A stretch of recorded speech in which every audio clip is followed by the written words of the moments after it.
Okay, so we call a meeting to order, and you need to read that thing about we're being recorded and anything you say can secretly be used against you if the Newton School Committee gets a hold of something. So the meeting will be recorded and will be posted to YouTube and other social media platforms. By participating in this meeting, you understand that the recording could contain your video stream or your audio stream, including images of yourself or anyone in the room with you. If you choose to enable your video or audio device during the meeting, as well as anything or anyone else that may be in the background could be recorded. The recording could include any opinions you contribute and anything you say about yourself. On occasion, chat within the meeting could also be captured in the meeting recording. Therefore, anyone attending the recorded meeting may have aspects of their personal data recorded if they actively participate or not. Thank you. Yep. Okay. We have approval of the minutes.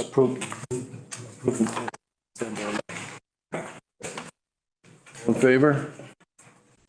Okay. All opposed? Abstained? Okay, one abstention. All right, thank you. So that's done. Naming of new facilities. Now,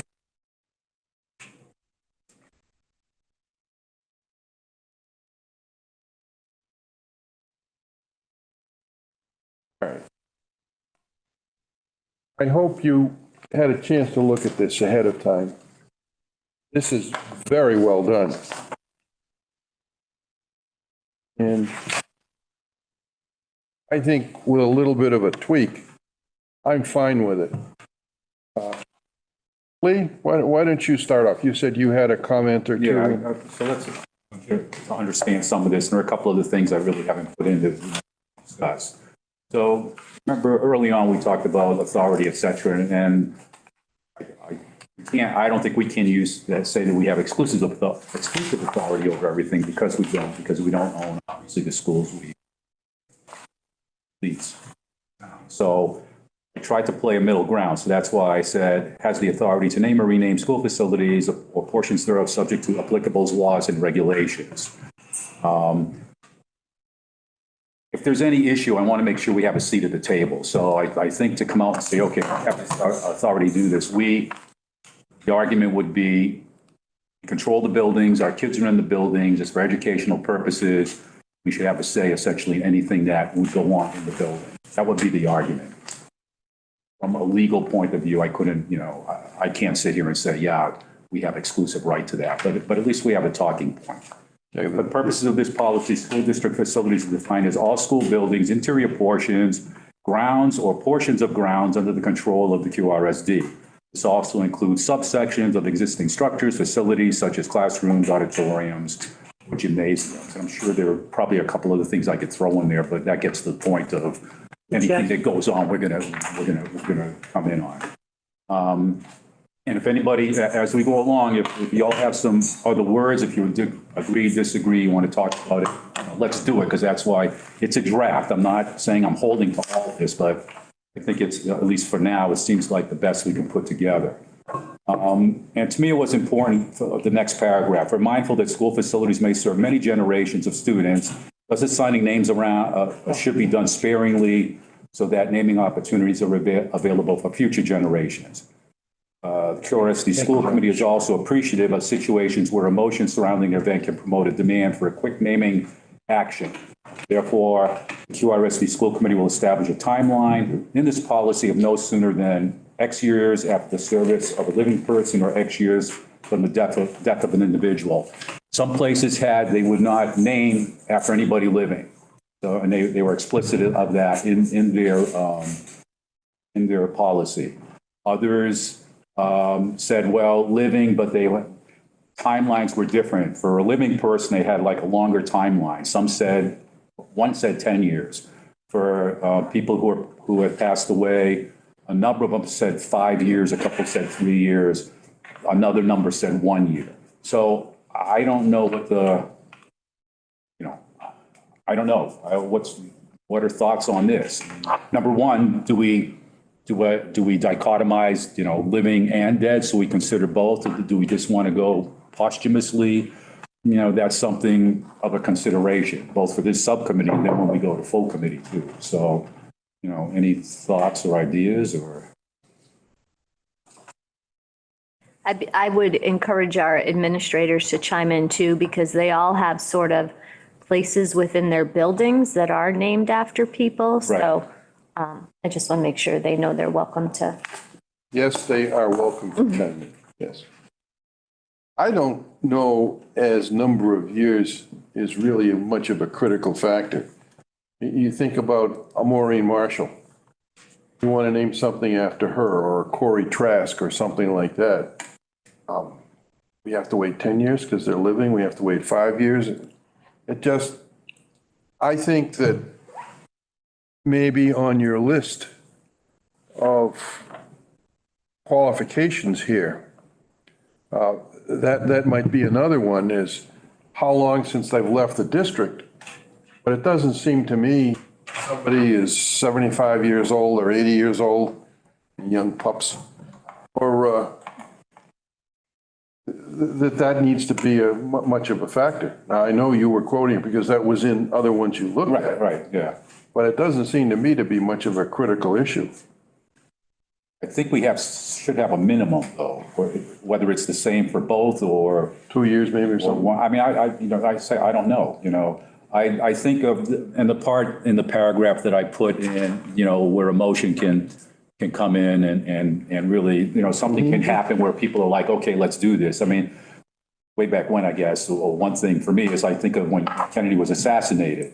Now, I knew Cape Canaveral was Cape Canaveral as I was growing up, and then suddenly they said, let's name it after Kennedy, and it was Cape Kennedy for so many years. And then one day I'm reading again, and suddenly it's back to Cape Canaveral again. Yes. So for whatever reason they changed it, I didn't know the machinations of how that happened, but I saw that, okay, and it was an emotional moment for this country, and everybody wanted to name, something after somebody. And if that happens nationwide, it could happen locally too. So, and a couple of the other places did address that, and they said, you almost have to stand back for a while, maybe a year, to let the emotion go and then decide, should we really name this or should there be some other method if we want to do it at all? So, that's why I think I guess there should be a minimum. I mean, whether it's a year or 2 years, I don't know. I don't have a. Well, I would say let's put it, say 2 years on your list of qualifications here. That would reference back to, Lengthy no, that's a different. yeah, so I had lengthy service to the school district, that was X there. So where we have the X in this paragraph, then you want to say 2 years? Oh, I was just going to add it 2 to this list here. It's up here is where. Yeah, but this list is, Yep, I know. well, we could add it to there. So, It's just a suggestion. okay. But I'm more concerned with the timeline. We can fit it in someplace. So you're thinking 2 years would be a decent timeline? Yes. Okay. I could go with 2. I think this is really well done. Very well. That, it really is. And I'm not trying to be critical. The only thing I was being mindful when we had we want to rule for this, or I just want to be careful that we are not putting too many qualifications with our intent now and having confusion later like we did in the regional agreement. But I think 2 years is reasonable. We're a small community, and I think you're right. You don't want to just fly off the heels of some major event and do something, but a year or two, I think, being a small community, then you still have the people who appreciate that kind of still involved. And, I think a year or two, or, with some reflection in the right parameters. I just want to make Would you sure rather have that it we're up not here making it. or down here? It's complicated. I got concerned when, the ad hoc should include the student representative. Well, what if the full committee doesn't have a student representative at that point, whenever this policy? So I just want to make sure we're doing a good job covering our bases, but not being too confusing and restrictive for later on when we pass it on. Guidelines rather than rules set in cement, I think. That's it. is what I That's my think. intent. Okay, so, and we'll get to that. Okay. Okay, but so we want to play with 2 years right now. Is that what we're saying? I think that's reasonable. Reasonable. I mean, people aren't going to act in haste. Mark, you go along with I that? think. Okay. Okay, so I'll plug 2 years in and we can figure out where to go. Okay. And is everybody okay with both living, I hate to say it, living and dead?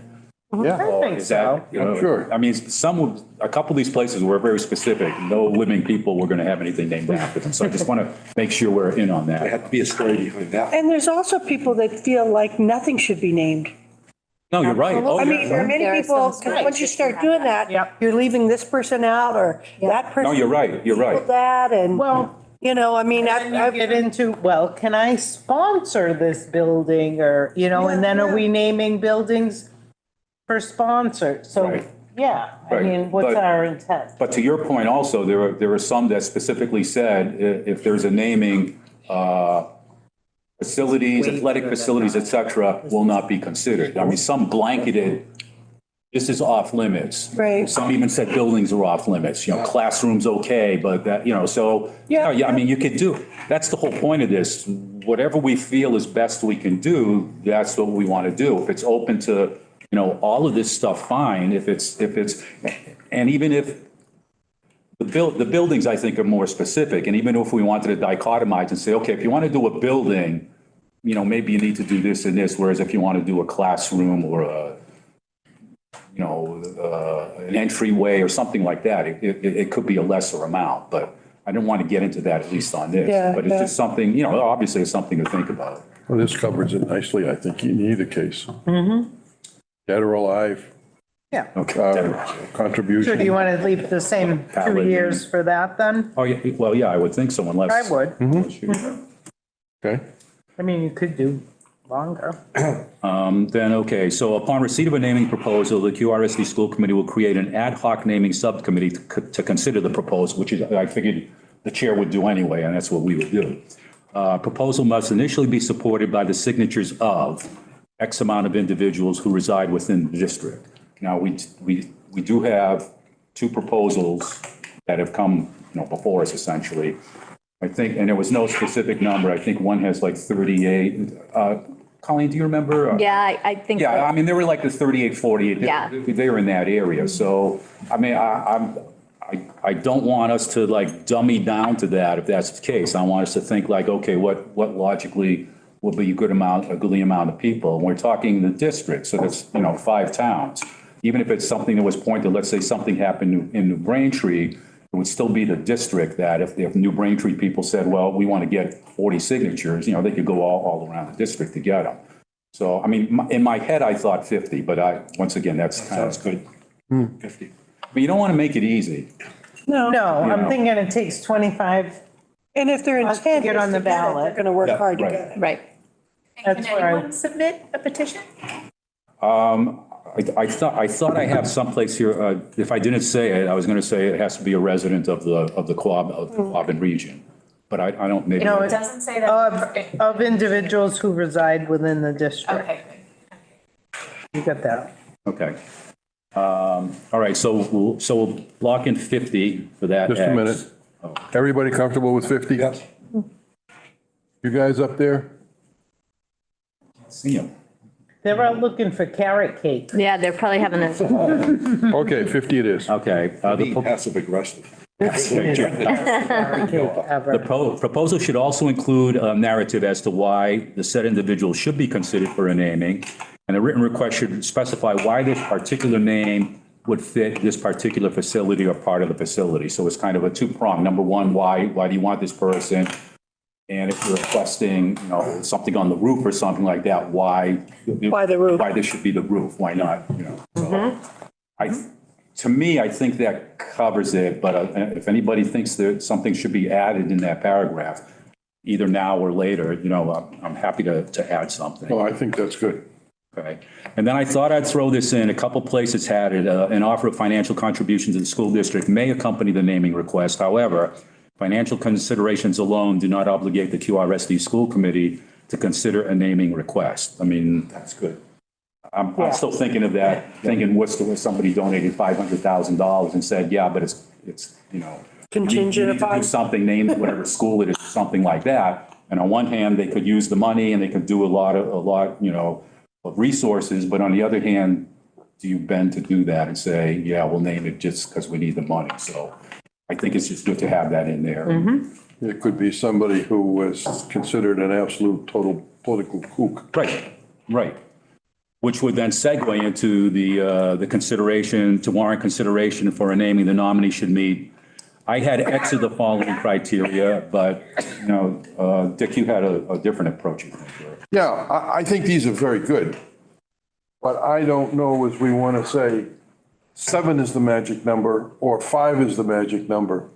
I would rather have the subcommittee that reviews whether we should nominate the person, say they meet X number of these criteria. Now, I like the criteria in there, and I think having them is really good.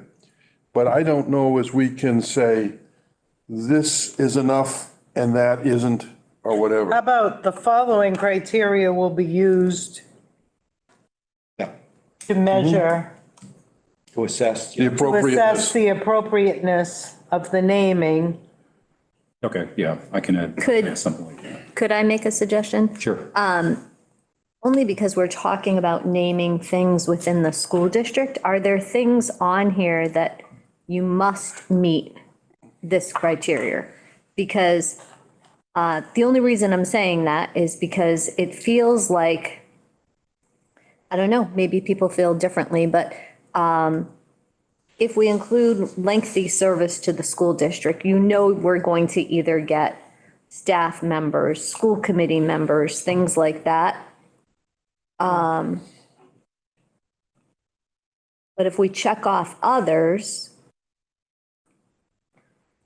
there are some for me that have to be a must, like notable contributions to the school district or lengthy service to the school district. There has to be a reason why we're naming part of our facility after a person, given that it's the school district and not a town hall or a place like that. Do you know what I'm saying? Do we want to consider something that must be met to have? Well, they have to have a nomination and they have to have 50 signatures. No, I understand that, but what is going to separate, and I'll just take Senator Brewer, for example, right? So people could say, we should name something after Senator Brewer.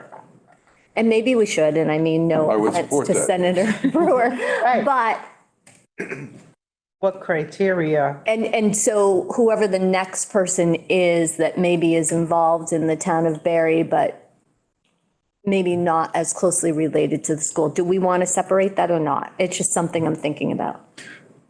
And when I put the bullets together, I took some bullets from some places and I added a couple. Most have to do with the school or with school activities. But then my thought was, I didn't want to throw everything based on that because there might be I know. people that would be involved. And that's why, you know, even district youth activities, maybe somebody's not affiliated with the school, but they do activities. I mean, Peggy's done reffing and coaching for years and years. New Braintree? She hasn't, and, you know, and she hasn't taught, but she's been involved with kids and knows all those kids based on that alone. Now, to go to what Dick's saying, I guess I would say, and I'll use you, Peggy, as the example, to say what she's done is great, but let's say she just meets that one bullet. She doesn't really meet, I mean, high moral standard, there are a couple other bullets she meets, but really no connection to the school itself. But we can't Is that something we would want? rate And is that. that just up to the subcommittee to do, as you're saying, Dick? Yeah, that's what I think. It's what I'm recommending, I guess I should say. Then the next thing is, so let's say, I mean, we have two now, but let's say, I mean, the athletes, they're the ones that would normally, and they've come forward, but those are the jocks are usually the people who say, oh yeah, this guy coached for 40 years, and this person did this and that. But I could see like, okay, so we get a couple people there that were involved with athletics. So then now the music people sit up and say, whoa, wait a minute. You know, we've done this and that. So 2 or 3 names come out now over the last 30 years of the music people. And then maybe, Cheryl Adams and I.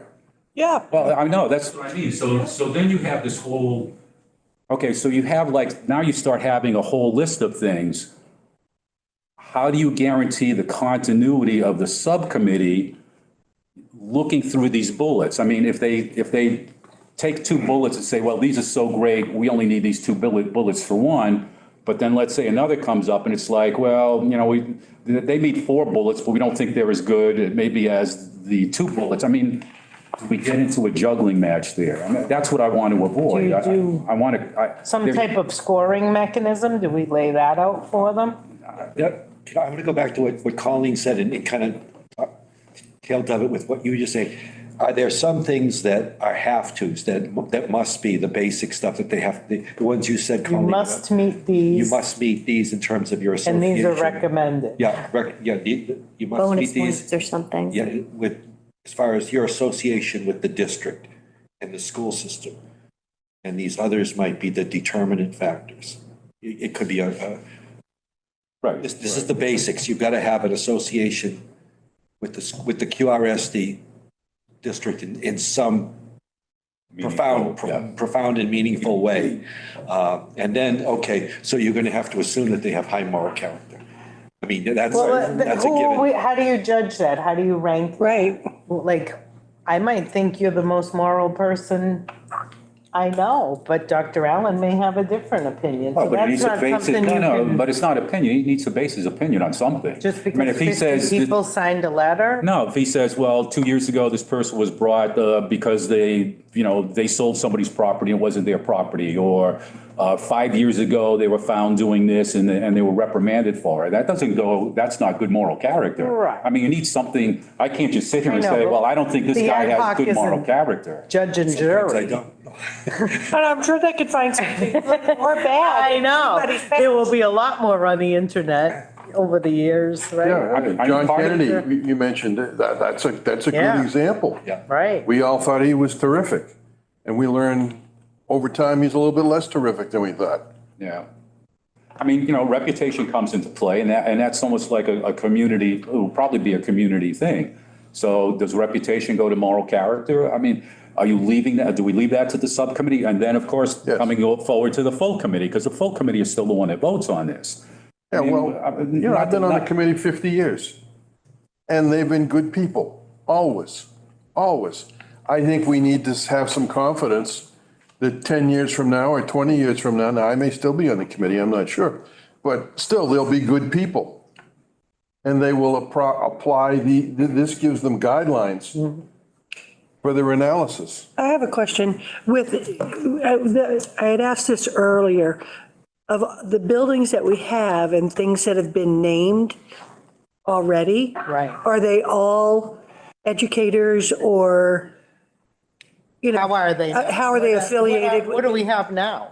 Right, So, It's up to the Alumni Association, football field. but I think there's some in the elementaries that yeah, are. so you we know, have, so many of our namings took place when buildings were being constructed, and the building subcommittee chose to name an auditorium after a former superintendent, 2 elementary school gymnasiums after principals. So there are some of that. I think that everything else mostly is named after a school committee member or faculty and staff, with the exception of Newell Field, which was named after a student. And out here, there's a sort of recognition to the family that donated the property Right. to the school district. Smith, yeah. But other than that, it has been either staff member or school committee member. And I'm going to ask our admin out there if anyone knows of any other, but I think that's it. A former student here, and then Shelley in her school has a little reading corner that has a dedication to a student who passed away. I think Ruggles has or had a tree. I don't know Yeah. if it's still Still does. Yeah, John dedicated Cirilli. many, many years Hardwick ago. had one too. yeah. And so that all went through school committee? Because I'm just No. thinking. None. Yeah. Okay, because I'm thinking, does the each town have to sign off on this as No. well and agree? Yeah. Well, It's their I mean, building. They We own the don't want building, them, but I mean, if they, in the past, if they named something, I mean, it can't be doing two different things, so, That's why Lee was very careful in how he legally worded. yeah, no, I like this a lot. Well, and the other thing is the leases are up next year. And this has, to me, this has to be addressed in the building leases Yes, with the towns. yes. I mean, it doesn't, we could say, we'd like you to agree to this, and maybe they won't, but that would be a sit down and say, okay, we need to discuss how this, how we will go forward with this. This is what we propose. They may want something different. Maybe they want their own subcommittee and we would meet together if let's say OCAM says, oh, we want to name Or maybe, this after whatever. I'm trying to think of what way this would be processed. I'm wondering how many instances you'd have a conflict. In other words, you'd want at this a facility and you'd have two groups advocating for different names. I'm wondering how often that happens or would happen. And I'm going to go back to what, again, Colleen, there are some of these that have to, and some of them that could be guidelines. And that would, in my mind, it would give the subcommittee some flexibility in its determination.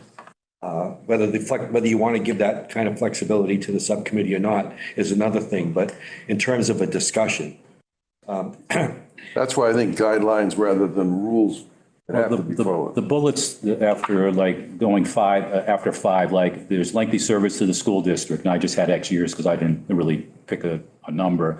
Notable contributions to the school district, meaningful involvement in school activities. I mean, those three could be.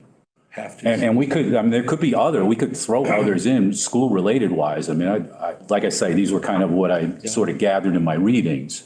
But those are the three, I guess I'd say key ones that have to do with the school district.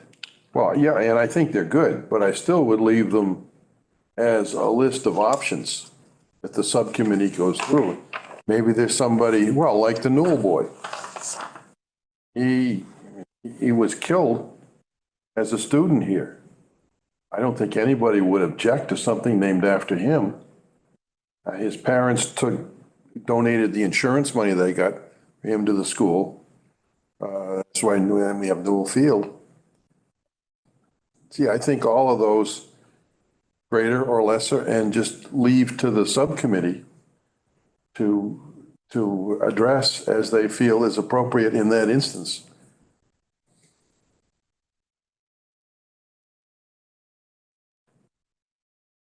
I'm afraid to leave too much leeway though. Because you need something to merit, because I think once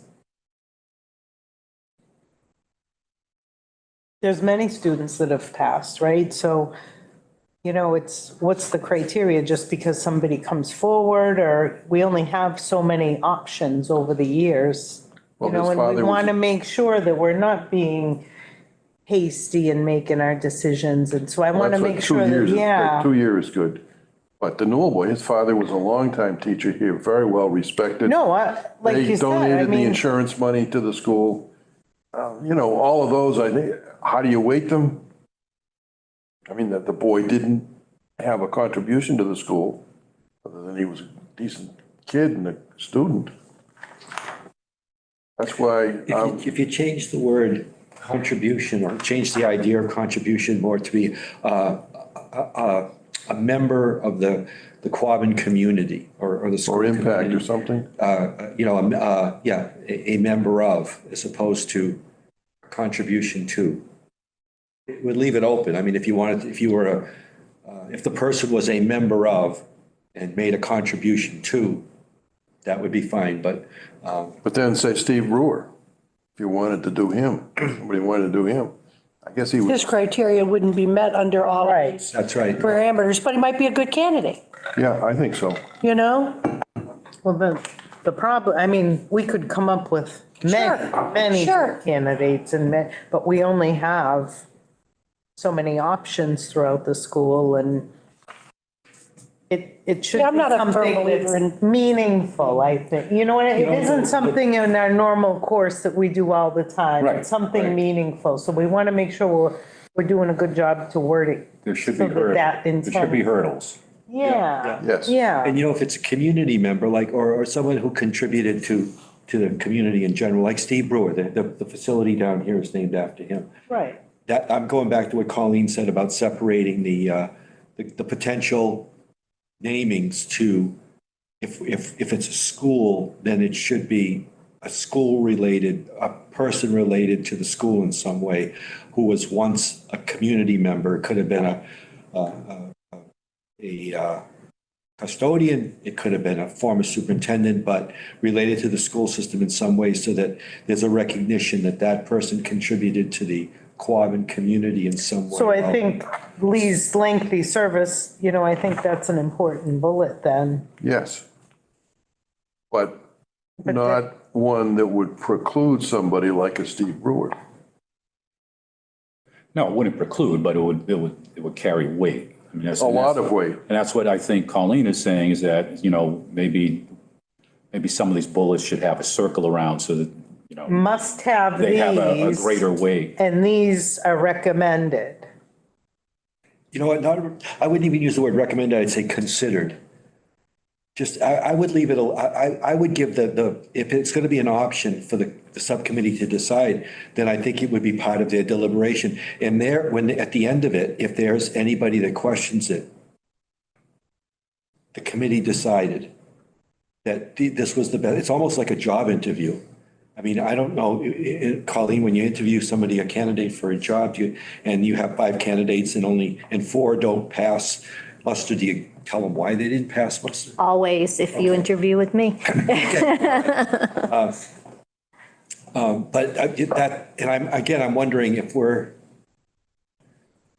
making more of this than we need to, because I'm wondering how many times is there going to be a Request. two naming candidates? But once that can of worms is open, Right. you're going to see more, Okay. I think, I do too. oh, we can do that? We can request, we Yeah, see, can, that's my fear. Yeah. All right. That's what I'm thinking I mean, too. I could add a sentence, or, I could come up with a sentence prior to the bullet saying something like greater consideration, or those with ties to the school community over, their lifetime, or will be considered will be viewed in a greater manner, or, I mean, I can come up with some language like that.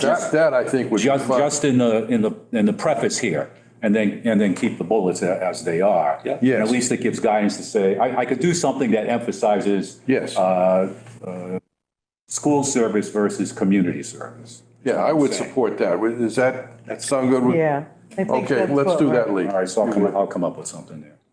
Well, one other thing I was thinking about, I think to Peggy's point, and Lee, I don't remember seeing this in any of the ones we looked at, but should we consider how many of these we would look at a year?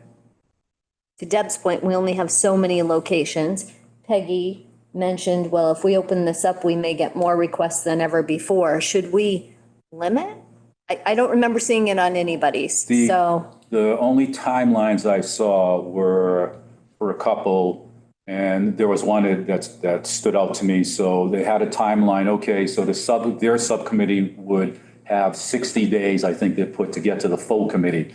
The full committee would have like 3 months. They laid all this out. I was kind of, and then they went. Sounds like the regional agreement. Well, yeah, and then they went from proposal time frame to a voting time frame would be 8 months or something like that. So sort of like if the school committee wanted to stretch it out So for it's eight more the months, they timeline could on do the it. process, not Right, yeah, the not, time between naming. right, but that, I didn't like that at all. I mean, I agree. I don't like tying to any, that, you're right, that goes back to the district agreement where, okay, the 5 towns, select boards have to meet within 14 days, and then this has to be done, and this meeting has to be done, and another meeting, blah, blah, blah. All those timelines. I'd rather, if that's the point, to me, there's no issue, and we could put whatever we want to say, we will only consider 1 on a yearly basis or something like that, or two at the most. I mean, we could do something like that. See, then what if we have 3? Right. Coming up in a year that are really, really good, that we would all sort of rally around. That's why I'm saying I think leaving it as Can- recommendations.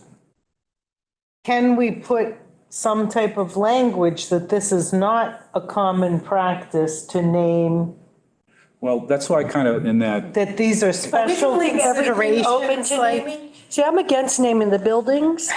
I'm against. well, they're you know, not I mean, ours. and that's, some of them had facilities, Right. the facilities, the I building. mean, I don't mind naming, say, a classroom like David Deschamps classroom. I mean, you taught there, blah, blah, blah. I mean, that to me, I you know, just, And we could put that in, yeah, I'm not, but that's, naming buildings and I'm not even crazy about naming the fields. You know, leave it the field hockey field, leave it the alumni field, leave it the baseball, you know? and there was one that had that, the facilities, fields, and I forget the other thing. yeah, There was right, something else, will not be. I just feel like it causes conflict. And yet, they wanted Mike Diamond baseball. Yeah, yeah. And I understand. I mean, he was a great guy.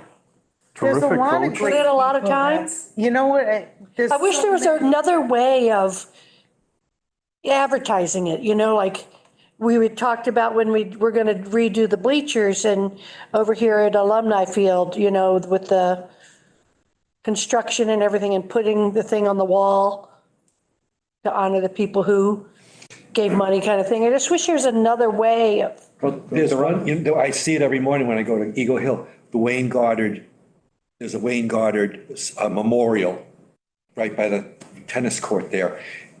That to me, it's by the flagpole, if I get it right, whatever. There's it's almost like a grave marker, but it's Wayne Goddard. And okay, that to me makes the association with that field because he was so instrumental in Little League in Hardwick. Well, that's something we could do is Yeah. not. Construct a memorial. Not name anything and construct a memorial area or come up with. we don't want a lot of, No, but it could be. No, I But it could be. You said on the Donate a bleachers. brick or something. Yeah, I like a something. walkway or Yeah, something. you something want- like that. You know, and then it could be more of a community. I mean, I hate to, you know, I think of like, you know, the traveling wall, Yeah, yeah, you know, yeah. the memorials or something, you know, like just a memorial area. Well, there's another memorial area that you see is in Wheelwright, and it's the War Memorial. It's beautiful. It's beautiful, and it's very, Beautiful. very simple, but it has conflicts. I think there's three monuments, three conflicts, Yep. and the names of the citizens of the town that participated in that particular. Right. That were the military people during that time, and that's very simple as well. And you So don't- then we you don't wouldn't get into run that. out of things as quickly to name. We would not be as strict. That could be more open, but I mean, then we need a committee and we need to manage that. well, but yeah, but Peggy, I, you know, I mean, part of, I didn't put it in here specifically, but part of, I did like the one that pretty much just came out and said, this is what won't be named. Right. You know, the facilities, the fields, et cetera. I mean, they, you know, gave no reason. Which will probably stop a lot of people attempting because, well, I wanted it for this, you know. Well, I don't know. Just seems like I wish there was another avenue to honor the people without having to name specific fields, like Mike Diamond. I mean, that's a great idea, but I'm sure, you know, there's others that will or Have or will. put in as much energy and time. I don't know. well, the gym at Eagle Hill, I mean, we kind of all see it. I mean, every room there, almost every room, it seems to me, as I walk by, and they have a plaque, and all the plaques are the same size and color, et cetera, et cetera. Either, I don't think it says in memoriam, but I'm trying to think of what words it uses. Those people who Donated donated by- money. Was for it sure. donated by, is that what they say? Yeah, And yeah. they have, it's just a simple plaque there. Sometimes I notice them, sometimes I don't notice them, depending on how I walk through. But it's nothing ostentatious and, Right. and it's there, and that's, you know, that's all Well, it there are is. buildings too, like the Abbey Theater is named after a man who donated a significant amount of money. If Crystal is here, I think I have this right, but his daughter's name is Abby, and she went to the school. So so the buildings are, they do big fundraising Right. campaigns for each Right. building, and I kind of think, and, you know, if Crystal is here, she could correct me perhaps, but I kind of think if you are a significant donor, Like a that's- college or a university, it's sure. the same thing. Oh, yes. Unless the president of the university. And that's just what obviously, we're not going to go there, but that's a path as a public institution, I would never want to go Right, down. right, And yeah, I know you guys all agree. yeah. All right, well, I guess it's something to think about. Now it's even more to think Well, about. no, I mean, it's, well, I'll figure out some language for the preliminary commentary. And unless, I mean, are there any bullets here that somebody doesn't like, though? I guess that's No. part of my thing, that seems not to really fit, They or, all seem very appropriate. okay, so, all right. Backside now. Ad hoc subcommittee, okay, I'll tell you why I put this in. Should include the student representatives that are sitting on the QRSD school committee. And then what else do I have? The ad hoc subcommittee may include outreach to the Quabbin community for input as it deems fit. And I thought, well, does somebody want specific rules for this? Some of these blew my mind that I was reading. There was one that was going to have two essentially town meetings that had the subcommittee, and that the subcommittee had to get like 3 or 4 subcommittees of parents, teachers. I mean, I'm reading, I said, how would they even get this done? And maybe that was the whole point. Maybe they put this in there to say, no way in hell is anybody going to even want to If you go could through this. figure this Right, out yeah, and yeah, actually exactly. do it. But I was reading all this stuff and I said, no, that's too much. I included the students because I guess I'm thinking more, if it's the middle high school thing, one of our students should be sitting there and be, if somebody wants to name the cafeteria, some sort of cafeteria, I'm thinking a student should sit there and say, hey, I've been talking to students or not students. I can put only if we have, I mean, you pointed that out. I was just thinking that, yeah, we have a couple, 2 here. I mean- We might have one in the future. Right. But maybe they should be sitting on the subcommittee, or at least offered to sit on the subcommittee, because if it's, within the middle high school anyway, their voices should be heard on I'm this. just, my concern, I'm fine with them. I think that's a great voice on the committee. I'm just fine with being too restrictive, that's all, with that part of Okay. being too complicated down the road with the 25 hoops to jump through. Okay. Let's just try to make it clear. Well, I can What change the it to like, process should be is. invited or something like that. Yeah, or- that's or good. Invited by the Yeah. chair, so. That's good. I just think it should, if it's going to be, And outreach to the community. well, now, this is what, I don't know what, from my point of view, I wouldn't. Because then it gets to complicating things. Doesn't mean we shouldn't get input, doesn't mean, we have a public meeting, ad hoc has a public meeting, everybody has a public meeting, they can call in, they can come in, they can make their feelings felt, but to say, okay, let's have 30 days from now, we're gonna, meet with all the parent teacher advisory boards, blah, blah, blah, blah, to me, that gets too many voices. It's a request to the school committee, to the school district. We should pretty much handle it. Anybody wants to input to us, they can do that, but I don't think we should go out of our way to seek it. So that's why I kind of put it there. If the ad hoc subcommittee, whomever is on that subcommittee, if they say, you know what, this is going to be a teacher, let's say, so we want to hear from the teachers in the high school, so let's set a night where they can call in from 6 to 7 o'clock or come to the meeting, and we'll get that. So that's why I'm thinking, leave that up to the ad hoc subcommittee, but don't Yes. mandate that the ad hoc subcommittee Yes. has to do a specific type of outreach to a Yes. specific type Yeah. of group. And let's strike, do we wish to set specific rules for this? Oh, yeah, no, that's why I put it in paren, just Yep, because. yep.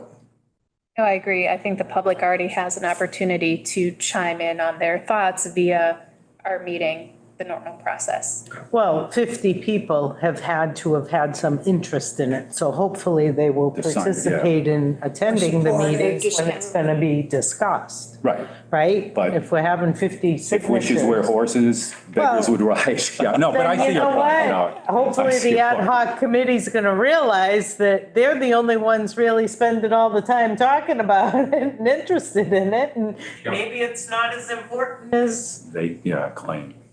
Do you think Okay. 50 signatures is enough? I'm thinking 50 is a My minimum. first and I'm- thought was 100. 'Cause I My was- first thought was 25. I think 50 is a good number. I know we're a district of 2,200 kids, so that's what just made me It'd think. be easy to get 50. Be easy. What kind of- I mean, some people sign just, yeah, hey, I'll sign for you. Right. Of course. without knowing anything. I mean, I think that could happen with 100 too, You're probably Well, right. it could, you're right. you know, But- so But it's still, how many, you know, Hopefully, I'm jiggy with any how number. many staff do we have in the district? Oh, over 500 with all of our. Right? So we're working groups. talking like currently a lot of people. Right, you would only need 10% of the staff to sign on. I'm just worried that maybe we're opening a can of worms. Like, you know, maybe we should think about some alternate. Yeah, but you go back some, how many people remember Mike or, Oh, I'm not Right. saying take away, but do we want this to be common practice? no. That's Or where does the it higher not amount amount- comes. I mean, Yeah. why don't we plant I don't a know. I'm fine with 100. orchard? Plant a tree, right? Name a tree after each person. There was a, Well, you guys control it, so it's what you all decide together, you know Yeah. what I mean? If, and there are other ways of doing it, or you make this very rigorous and challenging, and you say, for the people who don't qualify, here's our alternative. You can supply a brick, or, do you know what I mean? Right, well, I think, well, if we drill down a little more, I think we get to that in a minute. Okay, next paragraph. QRSD School Committee, upon receiving a positive recommendation from the ad hoc subcommittee, will vote for approval or disapproval. A 2/3? naming approval required, and a lot of them had 2/3 majority. Yeah, I think Vote, 2/3. whereas, now, I wanted to make sure, and this might have been confusing, so when I read, I said, I'll make sure it's confusing, it's not confusing. Whereas a naming rejection requires only a majority vote. I mean, I put that there because if we just say, okay, you need 2/3 majority to get it, and just leave it silent, I didn't want somebody to have the opportunity to say, well, then it has to be a 2/3 majority to reject it. It doesn't seem to make sense, but in I think it clarifies it nice. situations, it's a kind of a basis for a legal argument in other things that have gone on that I've somewhat I been had to read involved it with. again, but- So, yeah, so. no, I think it's, Well, let's stop for a minute. Does anybody disagree with 2/3? No. Okay, let's go with 2/3. Okay. And then rejection requires only a majority vote. And then, of course, I mean, it's possible the ad hoc subcommittee could come in with a negative and say, we don't want it, but the full committee could go for, let's take the vote if they get the 2/3. I mean, it's possible, I guess they could, but anyway, that's kind of why I did the 2/3. I like the 2/3. Under certain circumstances, the school committee may consider an alternate facility or means of recognition for the nominee. Now, that's where I got into kind of like, okay, yeah, this person's great, but you want to name the field after him, we really don't want to do that. How about? Tree or a memorial? Well, I mean, we'd have to something, come together and brick. say, how about this? How about if we offer this? I mean, that's why I want that there, so the school committee has the Yes. ability to do that. Good Yeah. thing. Scholarship fund, I mean, there are a number of things that can be done. It may not please them, but it's not a rejection out of hand. It's sort of like, you know, we see the value of this person, but we really don't want to go where you guys want to go, so how about if we do this? And it might be a subject for negotiation. They may come back and say, well, okay, how about instead this? I mean, it could be a back and forth, but I think that should be out there that way. That's my thought. And it could well, make it. maybe, you know, like you said, we only have 2 fields, they're already Right. named, you know, we may not have, so, yeah, we need that option. And I could make that stronger. I mean, I just kind of wanted to throw it in. And I can dress it up a think bit, it's but I fine. think it gives enough. I think it gives, fine. okay. The QRSD School Committee retains the authority to change or delete the name of any facility or part thereof should some name become inconsistent with the culture and goals of the school district or ceases to enhance the dignity and character of the school district. Weasel words, pretty much it's like, we want to have the authority to unchange if Or we if the want to. town you says know. it's our building, you can't call it Well, that. yeah, I mean, it just sort of says, hey, we recognize that mistakes could be made, or people could change, or other information can Yep. come out, we don't want to be held to it, and that's. Oh, yeah, the that's- Lord Jeff in Amherst was, for 80 years, was a fine restaurant and hotel. And then he gave the Indians something bad, so they had to change it now to Boltwood. Oh, is that what it's called? Oh, okay. And then, okay, so this gets into a little, no commemoration. Now, I guess I could define, to me, the commemoration means we're getting together to do this, okay? I mean, I guess we could define it, but I think it's self-explanatory. Shall be made without the approval of the QRSD school committee. Items for commemoration will be consistent with the overall aesthetic characteristics of the campus, including plaques, portraits, nameplates, should be trees, not trees. That's my bad. And appropriately sized memorials. But, and I put the or there because that might be too much. And so it might be just that, or a plaque displaying the name portion of facility must be approved by the QRSD school committee. All plaques will be uniform in style, size, quality, and will be provided by the district. Historically, obviously, we've done some different stuff, you know, with the tree, a couple trees, with the library thing in the, or with the testimonial in the Ocam library. So I kind of like. I like the original, not the or. Right, but once again, that just gets into how do you get consistency? I mean, how do you decide a tree or this or that, unless they request it, maybe they request a tree. When you say portraits, are we talking, I mean, Well, I know, and I put portraits in there just I saw it. I have some. I'm a little leery of that one. I do. I took a few photos We today. have the memorial. Dimensional requirements and things like that, if we're gonna. Well, I think we should retain the discretion. Yes. Oh, no, that's The it. full, I think it should be consistent, we don't want somebody showing you up know, with. whatever Yeah, you but- decide to put up is everywhere. The plaque you put on a tree may be different than the plaque you put on a football field. And that's why I kind of threw the either or in, because that's this whole So thing, now this do part we is a go good around discussion with, point. and put the new logos on? Like, we could talk about this stuff That's why I forever. think from the or on, I would delete and keep the paragraph, though, commendation shall be made without, I keep that one and not the or. Does anybody disagree with that? Well, we could keep it. I think it'll come up in conversation, though, the or. Well, that's fine. Yeah, okay. That's fine. But I think what this committee recommends to the full school committee would be not to have that. Okay. Is my recommendation now. I think we need at least the first sentence of the or. Yes. I don't know about the second, that, I Oh, I mean, see what you're saying, yeah. if we okay. want to decide to change them later, I think, you know, Well, actually, I guess we should have, but I think at least that first sentence is important. well, we should maybe have all commemoration, not just plaques. It should be, everything should be subject to our. approval. Right, that's why. All right, so I with gotta, plaques. all right, so let me, yeah. I would just, can you just leave it like something, that everything is pretty much up to discretion for the committee? Oh, and that's why, okay, Yeah. good, yeah. I can do that. Instead of specifying what it is, just, Well, those are examples. I didn't Yes. specify them. There's just examples like this, yeah. you know. But that way, Okay, all right, let me play with that language. all right. But And I think that first sentence is important. Do you guys think so, or? okay.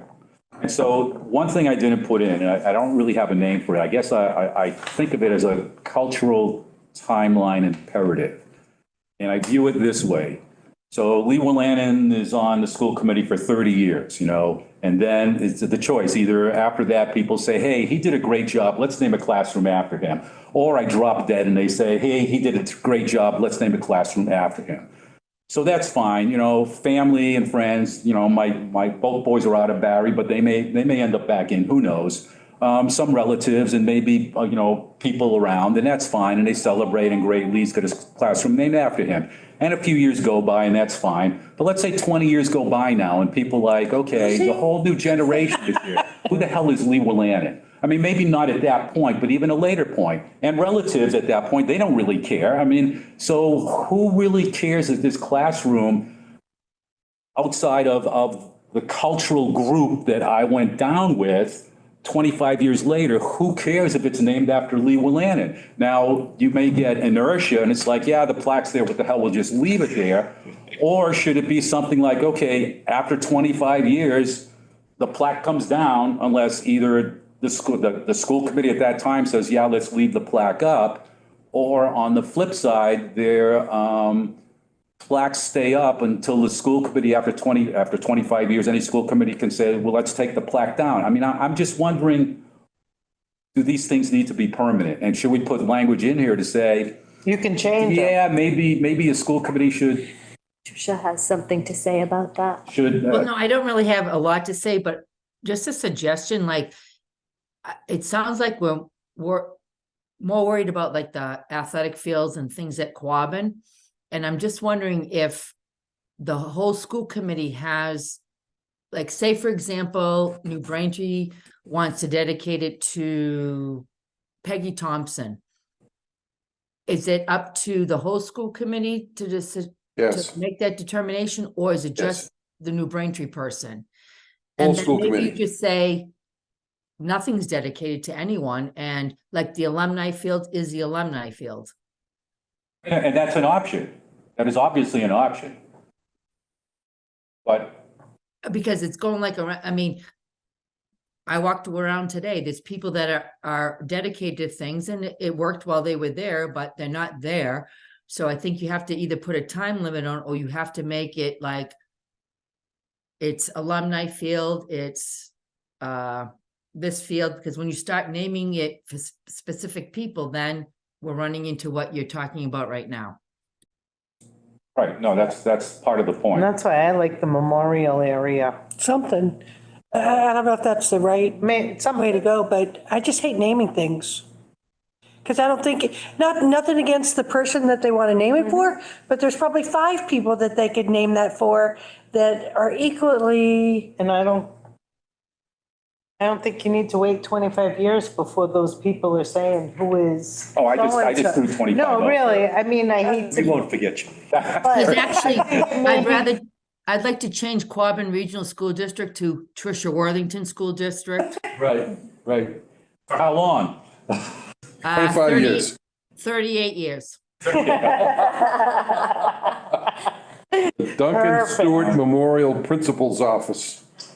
Well, Peggy, to me, that's almost a whole valid point. So, to put this together and say, let's go to the full committee. And if the full committee says, we don't want to name anything, then that's what we vote on. I mean, I am not wed to this. no, I mean, this is good if that's the way you want to go. That's just my personal opinion, Yeah, you know? But you have in here somewhere that they can be removed. I have it if they turn out to be bad people. Or not as good as we thought. If they're not ethical. Right, but that's what I thought. We could put in a timeline for removal. We could put 10-year timeline in, right? Whatever we do, we're starting a precedent of, Yeah, well, I think the idea of for just cause, whatever just cause may be, and it may be, nobody knows who the hell that person is anymore. Well, put in like a The problem memorial with that walk. is, if you don't have sort of a clear procedure in place, there will be someone who remembers who that person is and finds out that you took their plaque down and is really upset about it, right? So we do need some sort of consistent procedure because it's going to happen. Of course. well, and Dave was talking, so prior to Ruggles Lane, the elementary school, Roger Langley. Roger Langley, Langley School down in High Plains. High Plains. It's a High Plains school, Who still is- a High Plains who school is- to me. Who is Roger Langley? That started the ski Where's the patrol. High Plains He was school? principal of the school and started the ski patrol. Down. He started a ski patrol? He founded the ski patrol, Principal down there. His house is marked up on Broad Street, Broad Street. first house on the left. Yep. It's Okay. marked as a So he has- historical site. A historical site? He was out of one of the towns in the Quabbin. So where the school, I think is there still Is that a baseball field? No, it's a dirt, is it dirt? It's not cement or anything? Is there like a plaque at the school? No, that's there's still- this concrete stairway that goes to nowhere. Oh, okay. It goes up this, and there's nothing up there. But they took the playground equipment and moved it over, which is good. They're reusing that. Oh, They moved it over to the soccer field across the street, Oh, okay. It's the the same- metal ones. It's the same playground equipment that Maureen Marshall played on in 1960. They don't make them like that. They don't make them like that. you talking about Because Maureen or would the have a playground fit. equipment? Insurance companies would have a stroke. So, so like I said, I threw it out there. It's sort of like, do we have a timeline, and will anybody pay attention to the timeline? I guess it's the other thing. If we say we have a 10-year timeline, how do we, have a little tick that says, okay, time's up, get rid of this plaque, and, that way we can vote, we or the next school committee can vote somebody else in. I mean, Yeah, I'd rather not have a timeline. The school committee in its due deliberation can always choose to do that. I don't know. I think Colleen has the right point. Yeah. Why No, you tick need people off? parameters. Poke the bear. Everybody needs to follow the We'll say same it's her fault. setup. And they'll say, Colleen, who? Right. Just to be clear, we're actually So- talking about this now because we have a proposal in front of us. Is that why this came up? Ray Turcott, Mike Diamond. We have two Okay. two Okay. proposals. All right. Two great I didn't people. realize it was two. Yes, Okay. yes. So, I mean, once again, something to think about. I didn't throw it in there because and I didn't see it anywhere on any of the other, So are they requesting to name facilities? they were Field. requesting to name a field, 2 fields, Yeah. Soccer and baseball. soccer pitch. So that's what it's called. So it's the football field essentially, right? I mean, the soccer field. pitch is a football field. A field. It's now A field. Oh, is that what it is? Alumni Field. Alumni field. Oh, A field, yeah. Because his name, Ronnie McCormick, came and he asked the Alumni Association want to put the lights up. So that's why we have the lights, because they put the lights up when this was created, and it was then named after the alumni. Yeah. So I can fill in whatever we discussed. I can change some of that language in there and float it out there. And up to you guys. Do you want to just go forward with it on Thursday's meeting? And it might be a long discussion meeting with the thought that people might just say, we just don't want to do it. We don't want to. I think we need to tell them like a summary of our discussion, because I didn't think about it quite as much until we Oh, started well, that's the talking whole about point. it. I know, that's the whole point of this. And No, I'm thinking if we go to the no, full I know, committee, it but, should be you know. even more diverse. Yeah, with everybody I there. think we should get more direction from them. So, Either Mr. come Chairman, back and. Well, I think they need to hear a feel of what transpired here. That Right, some yeah, people yeah, felt yeah, this. definitely. Some people felt this, and And then we talked about Yeah. this and this and this potentially. But still to present the draft. Sure, Yeah, no, right, Oh, okay. yeah. I would Absolutely. posit we present this draft with the modifications we've made this evening, and a question or two that we didn't modify, like, do the plaques remain on ad vitam, or do they get reviewed after a period of time? Do we need any of these as mandatory, or can they be recommended and the subcommittee decides how many of them apply, and is that appropriate? And I think, and what Peggy says, do we put certain things off limits? I mean, if we go through with this, are Like there buildings and fields. certain areas off limits? I mean, anything, anybody? so I'm not saying what, but I just. Right, no, If we right. take buildings and fields off the table, what? No, the does that- naming of buildings. Like classrooms you could name and, So you don't rename Ruggles Lane School, but you could do a classroom in Ruggles Lane School. Playground, have playgrounds been named? Any playgrounds? I can't think of I think any. there's a John Sorelli something up there. Gymnasium. Gymnasium, yeah. I have not seen classrooms named per se. There are plaques in several places for different things, but I haven't seen classrooms named. It's mostly the gymnasiums Yeah. at the elementary. Once again, the sports people are, a little more. And we Well, they're do more have an aggressive by athletic hall nature. of fame, up at the middle high school that I think some people who've been nominated also belong to the athletic hall of fame, is my guess, Yes. Yeah, right? That's another way. yeah, I mean, I think that's a great thing that they do, all those plaques there, and, I mean, sometimes they just hang out there and just kind of go plaque to plaque, reading what's there. There are plaques on the building committees for the various buildings that were put up in the 90s. yeah, we have one in town We've got one. Yeah. No, there was one in. on the building. So, Mark, that's what I would propose doing, if that You could makes name sense. the new boiler that goes into New Braintree. Huh? That would be, we can name the boilers of all the schools. That would be. There you go. That would be pretty there. There's a lot of discussion here, and you want to bring it to the full committee for the same type of perspective. You will probably hear that as well.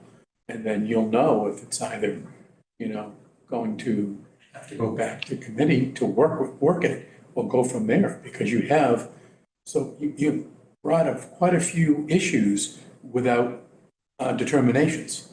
So that is it truly ready to go to school committee to bring this as a draft? And then at the same time, the depth, the breadth, and the impact of anybody, any name that's going to come forward. And it should be extremely minimal overall, because once we start opening this, you will have various classrooms, this, that, where do you start or stop? So the criteria has to be pretty tight, along with timelines and a respect of the request that there is. So I think there's a lot of work to be done on this. So you asked what I thought, that's what I think at this moment. Right, but my thought is to go to full committee essentially is to do what we've just done here. Sure. Because, everybody should be able to, I don't want to say vent, but. Participate. Voice their Yeah, opinion. and there may be others who have different thoughts, They were invited even that we here, too. haven't discussed here. So, and at that point, if the full committee directs us to come back and revisit blah, blah, blah, then obviously we do it. But I think we can ask them for their opinions to guide our work further. Yeah, exactly. Especially since you've yourselves come up with different perspectives and understandings, and maybe we shouldn't go the whole route. What minimal, maximal, what are the criterias? No, I don't think this is ready to And, roll out. somebody who's going to be recommended, there has to be tremendous, I think, impact, contribution to the district. And what it has to be, not trying to be minimizing, but, 200 or 400. Let me take a minute while you guys are finishing that up. 200 or a 400 average on hitting a ball, to me, is not worthy. But it's a huge. Well, I agree, because I think we have a lot of valid reasons that we could name many things for many great people Right. over the years. Sure. I do. I think, I wish there was like you said, a garden or a pathway that's put in the bricks. that's what I We did like. that at the farm I was at. If that's- People got bricks We for, certainly research it. yeah. I'm just going to throw this out here. We've been at this for almost an hour and a half, and we're a subcommittee. Are we, Yeah. are we going to consume 2 hours of the school committee time? I'm thinking a subcommittee brings a We are a draft, supposed to. a draft product that we think is basically 95% buttoned up. Is it something that you could all agree on? I'm just wondering if we're going to be treading tires or treading water like this Thursday night in the room with exactly the same kind of discussion going along amongst 15 people. That's all I'm thinking Well, about. can we do it in a way to get guidance on their opinions, ask for maybe. Well, I have, are there more people like me that don't want to name anything? Or are there more people like you that want to do the restrictions? And I support it if that's where we go. But I'm just curious how the other people feel, because like you say, you don't want to hurt anybody, No. or offend anyone. leave anybody out or. So don't caution. I'm not saying I support this. Oh, okay. Okay, I put it together. No. Because I did the best I could to put it together. No, you did a great job. You were presented with. If there, I mean. Because it has been a subject. And I may be the only one, but I may sit there and say, you know what, I don't think we should name anything. I really like the idea, some sort of idea when we talk of a garden. You read these books where they. How do you feel? Where people will do like a maze or Yeah. Not a maze, what's the other term? it's like a memorial garden or a No. memorial, A grove. no. Well, like a grove, but it's not a maze because you don't get lost. Like a path. No, there's a word for it, and I always forget. It's like you might start in the middle and you kind of keep. Oh, one of those, yeah. I know. Like Dorothy from the Wizard of Oz. Yeah, and I can't think of, but anyway, I've been to a couple up in Vermont or whatever, and they're just like the neatest, most peaceful things, and they have gardens, this and that. We have so much, I think we have so much property. I think we have a reasonable amount of property.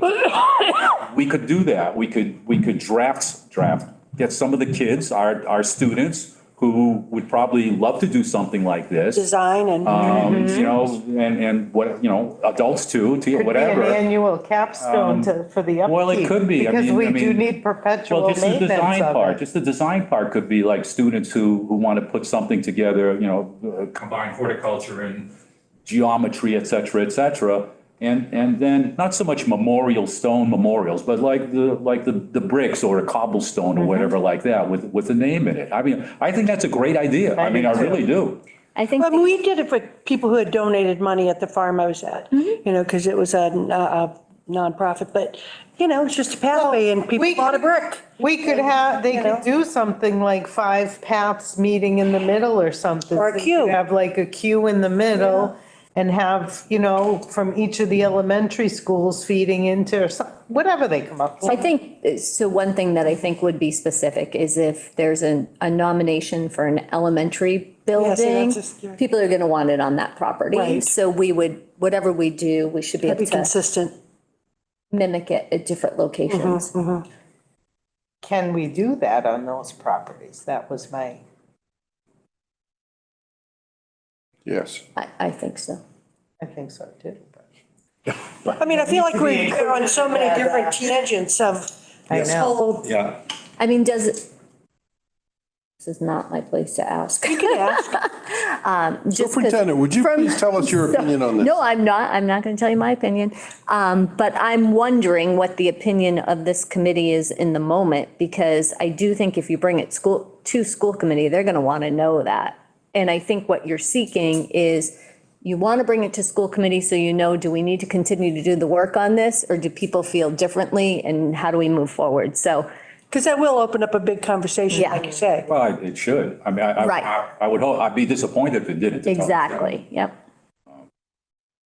So, okay, so I'm going to do some wordsmithing. We're going to have it set up to present this Thursday, and it will be placed in the agenda, however, and then, obviously, Dick, you can make the presentation, and then we can, kind of go through what we've been, the angst we've had, and ask for other ideas and thoughts. I'll probably ask you to carry the water. I have no problem with that.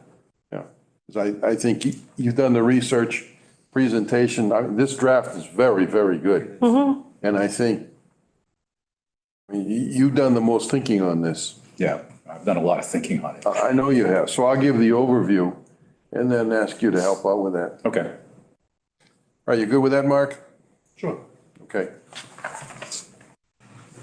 Now, Because we're showing up Thursday with it. I'm going to take a little easier one, sort of out of order.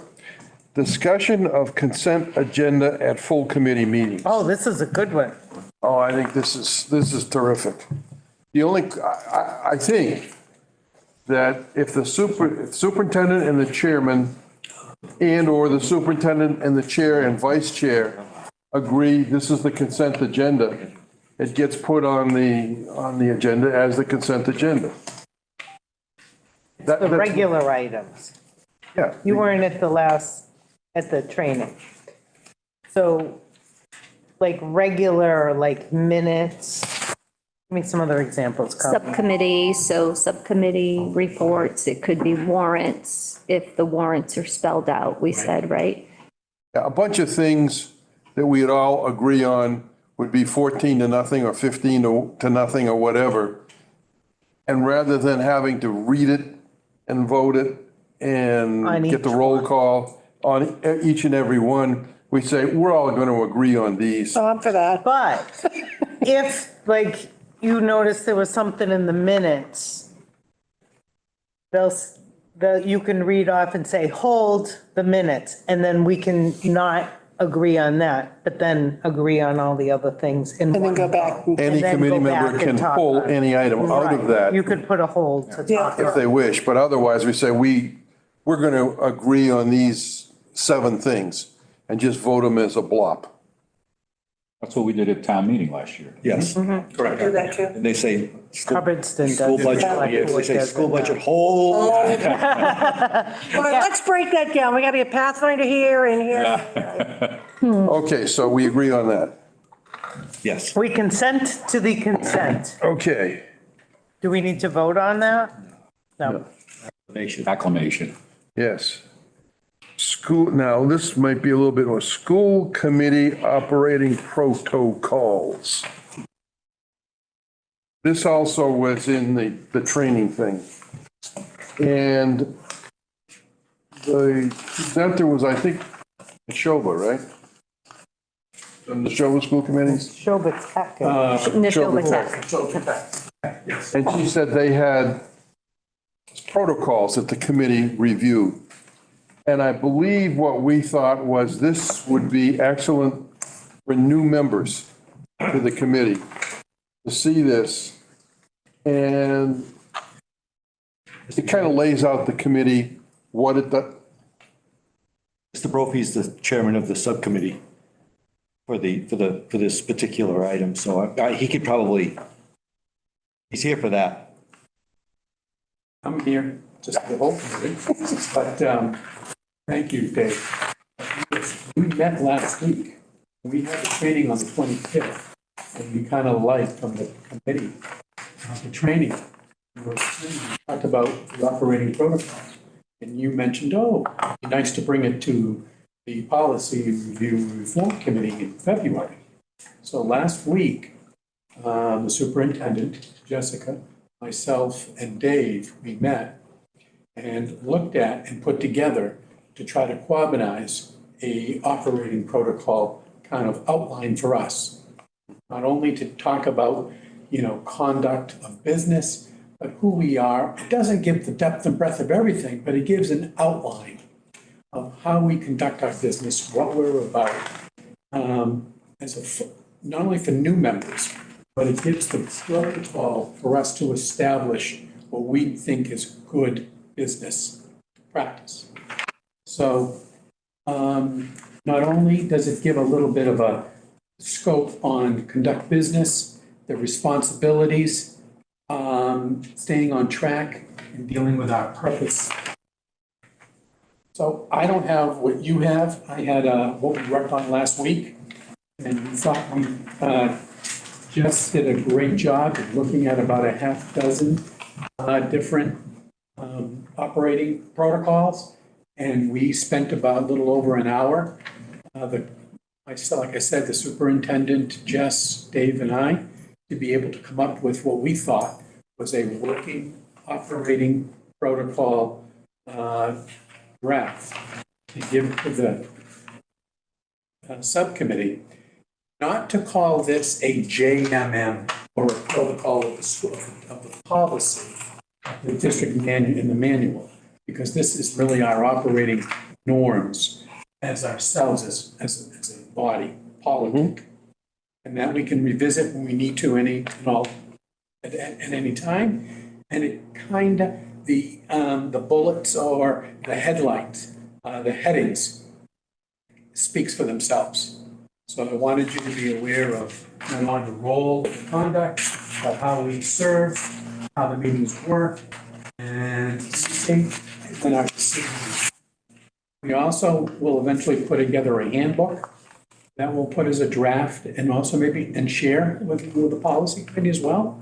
Because we're working on that to not only educate, because we had that training as well, and the message was pretty clear too, that really, maybe, as the body politic of 15, 14 right now at this present time, we operate pretty well, do well, but this is also for the future, for others to also follow through. So I wanted to be able to speak to that, ask Dave if he had any other comment to allude on, or the superintendent, and then if you have any questions for us. Just to add to what Mark said, Jess did a great job synthesizing a lot of what was out there, what we got during this, and it was like, no sense in reinventing the wheel, but what we did was we went through the draft, very similar to what we just did with Lee's draft. And we we emphasized things, we deleted things, we reworded things. And this is more or less, like Mark said, we're not going to put a policy designation to it. It's a practice, but we wanted to, as a courtesy, to share it with the Review and Reform Subcommittee before we present it to the full committee. And along with what Mark talked about, another item that we're going to be looking at too is not only the consent agenda in the agenda, but also the agenda format itself. There were a lot of good ideas on how to structure the agenda to make it more efficient and keep to the business. One of them even had time, 7 o'clock, introduction and approval minutes, 7:05, the next item, 7:15. It's not that you have to go by that, but most of those meetings were kept to between an hour and a half and 2 hours in terms of the business end of it. The presenter also spoke a little bit about how there were some districts that did presentations on certain nights for the school committee, and then other nights were strictly business. So it might be a way to streamline the meetings themselves so that they're more directed and more efficient. Where I've seen that done, usually there's one meeting, which is the consent agenda and zippity zip zip. And then the other meeting are the discussion items. Yeah. Well, it's that, again, this is going to be something that we're going to be looking at over the spring, I assume, as long as I get reelected. Okay. Any comment? Who's going to vote for you? They wrapped it up. Will you vote for me? I'll vote for you. Okay. I'll vote for you. Thank you. Any other comments? Sorry, I will not. Comments, questions? It's a good idea. Oh, I think it's a great I idea. like this, yeah, I like this it. is really good. And I still think the best, most helpful part of this is with new members.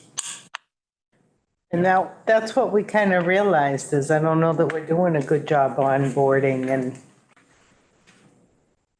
I think it'll be helpful right off the bat. I think Jess has so much information that she gives out, and, somebody new that isn't familiar with us at all, especially, Hubbardston's had a tough time getting members elected, and we and can't hold on to them so far, so hopefully we're gonna do better with that, but.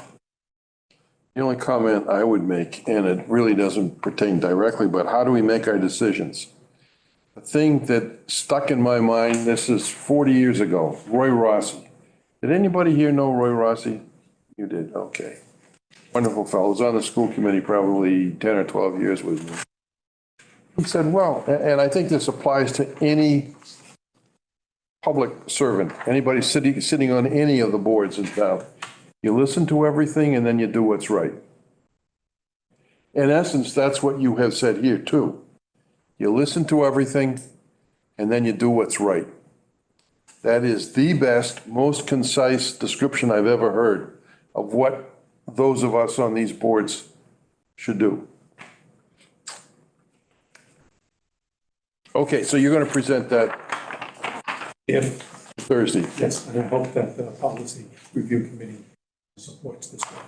Nice job. Yes, I think we all would endorse this. Okay. What happened to our principals? I actually sent them away. Sorry. I just know they had a staff meeting after school. They have school committee on Thursday night, so I tapped some of them out because some of them have PTO on Wednesday, so. Okay. It's a busy, busy week, So sorry. Gary Vassar is carrying the. Carrie Vassar is here. I actually am going to share the achievement data with you, so Mid-year academic update. Yep. Yes. So, let me just share my screen with you. Hi, Carrie. And Carrie, I'm sure, is going to be thrilled to jump in with me. But let's see.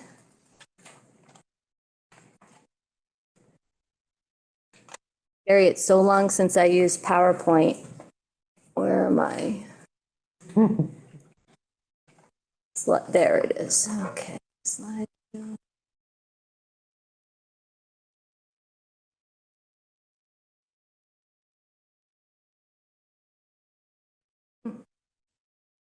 I don't know why I can't get it full screen, but Use from the beginning, it should. from the beginning, won't that automatically play it? No? Okay, there we go. So I talked about giving you a mid-year update on where we're at academically, and I'll do this fairly quick for you. But we are almost at 100 days of school because the students are starting to bring in their really awesome looking 100-day projects. I'm sure Peggy's seeing them on the bus. So we started assessing our students on literacy actually 2 years ago, but I thought it would be nice since the implementation of the new curriculum to be able to compare implementation from last year to this year.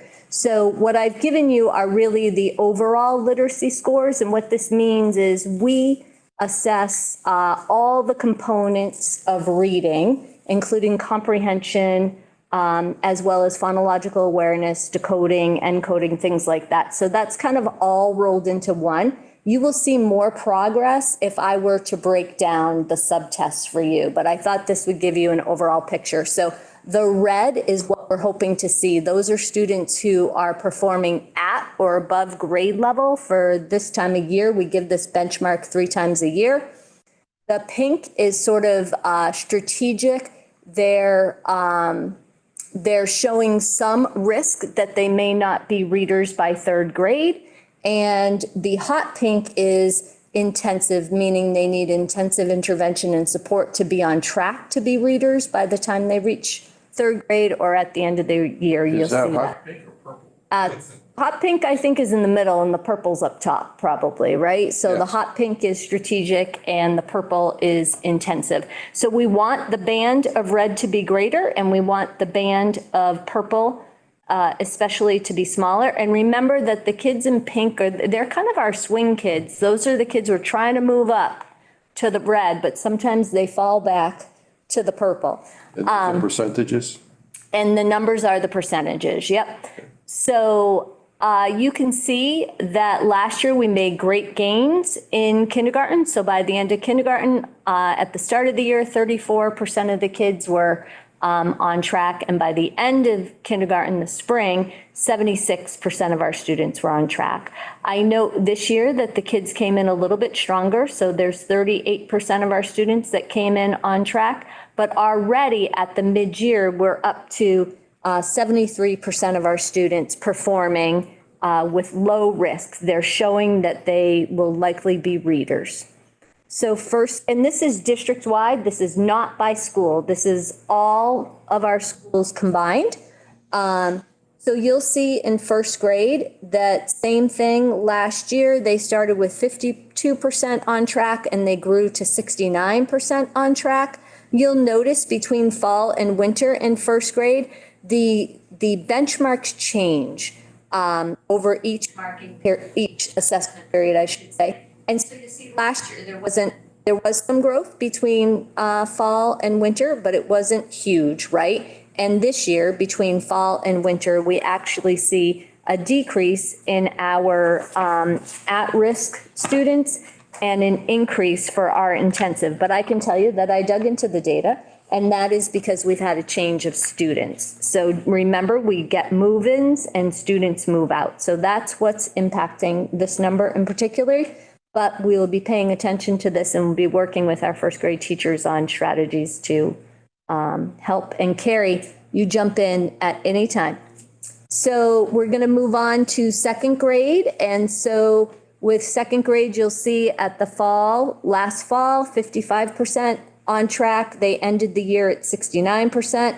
This year, we're sort of holding at that 57%, but I want you to make note of that purple. So we had 29% of the students that needed intensive intervention. We're down to 22, and we've upped that bubble category. We will anticipate taking some of that 20% and bringing it right up to being on track for the spring. Third grade, similar story, so 61%. Interesting, both last fall and this fall, the same percentage, different kids, but same percentage on track as readers. Slight decline at the end of last year, but you'll note that we really decreased that intensive category, right? So we brought that down to 22 at the end of last year. And this year, we're already trending up with our students on track. So we hope that continues. Yes? Are you happy with these numbers? I mean, do you see an improvement coming out of For COVID? kind of year thing? two, I would say, yes. What we should expect, to be honest with you, is 80%. By the end of the year, we should expect 80% of our students to be on track. So that In is all grade levels? that is a goal that I state all the time. It's one of my own personal goals, but we really should, there should be no reason that we're not having our students reach that 80%. So it's a high bar and it takes time. Just remember that anytime we do a change like this, it just takes time. The teachers learn the curriculum, the students grow. We should see, so next year when I show this to you, I think what you'll see is they're coming in stronger each year. That's what I would anticipate. That's what you want to see? Yeah, Well, you're so seeing it's a early. quicker recovery too. Yes, exactly. Yep. So our fourth graders, and the other thing I want to say is, I hate to use the easy because it's not that it is easy. You see faster progress with the lower grade levels than you do at the higher grade levels. It's more challenging to move the students, and there's a couple reasons for that.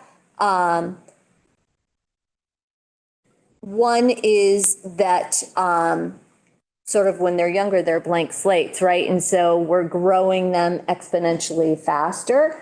And the other piece is that the literacy acquisition is more challenging as the kids get older, and that language plays a greater role in that, in comprehension. So I just mentioned that.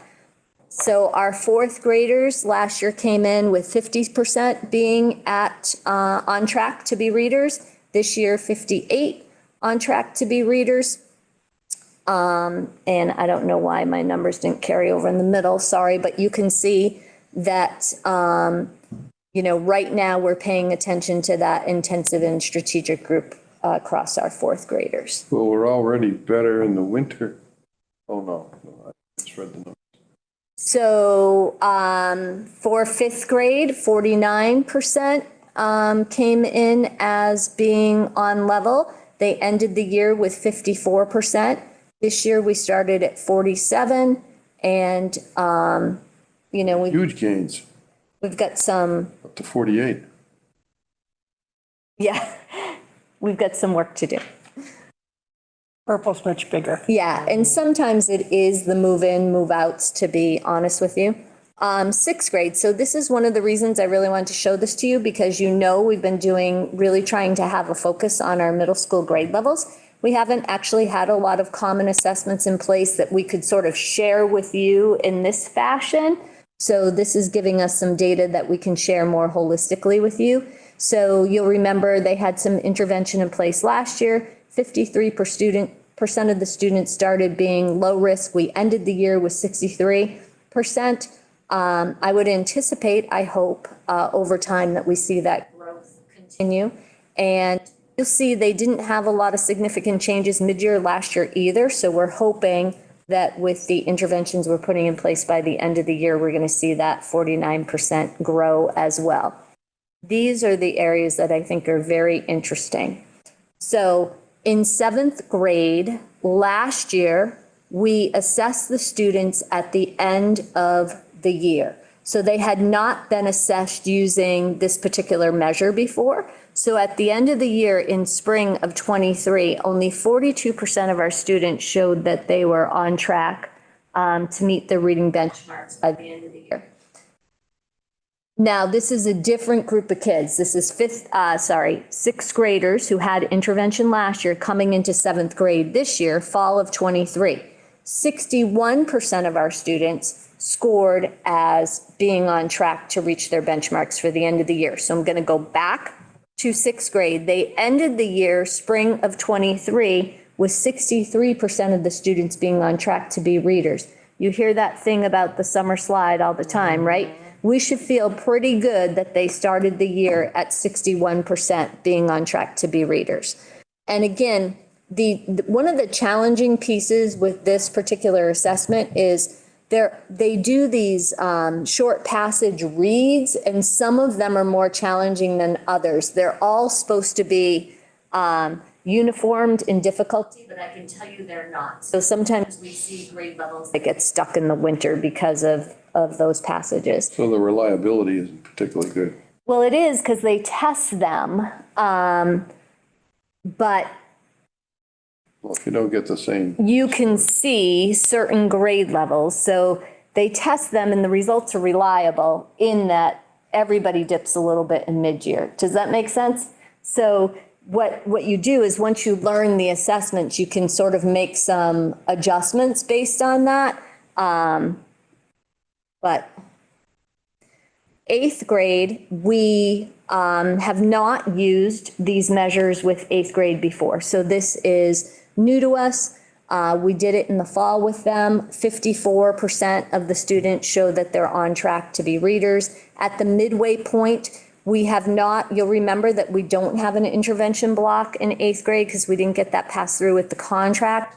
We are trying some different things. We've got Carrie, you can jump in here to help me, but we have back on track for seventh grade. Do we have that for eighth grade yet? We do have it for eighth grade, and we are just starting this week with ninth as well. Yeah. So we're trying to leverage any opportunity during flex block time. We also have shared that we've built some co-taught classrooms where we're putting additional support in those classrooms. But these are students who, had, when they were learning to read, a different program.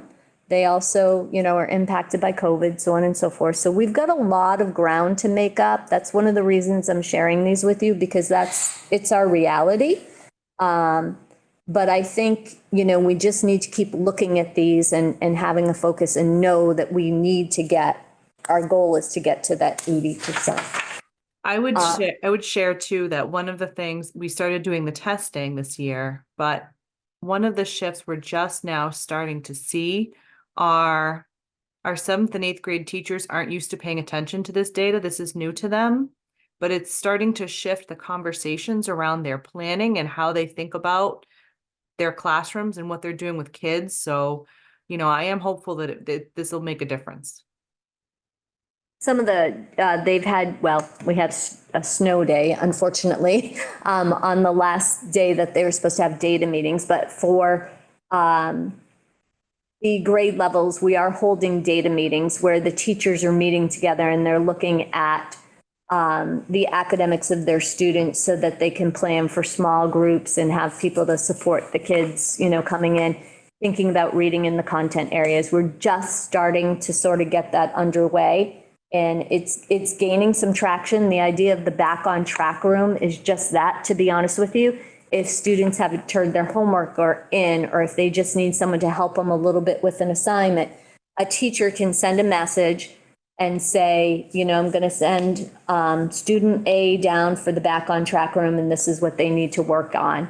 And all the paraprofessionals, it's sort of like all hands on deck. If you are free, you're in a back on track room. And so you are working with students to help them secure their understanding or complete work or whatever it is that they're down there for. So I'm going to move to our high school next. So as you know, this year we changed from our